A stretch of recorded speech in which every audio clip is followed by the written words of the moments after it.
I-try natin kung gumagana siya.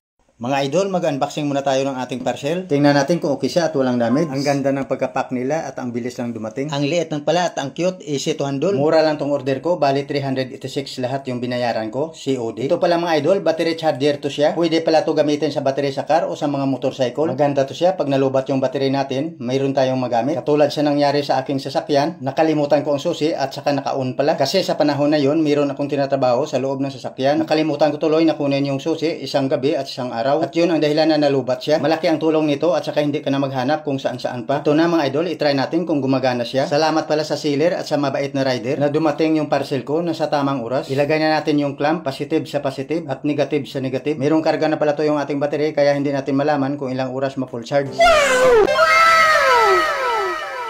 Maganda pala to kasi digital siya. Makita mo kung full charge na yung battery. Ayan mga idol, gumagana siya. Thank you so much.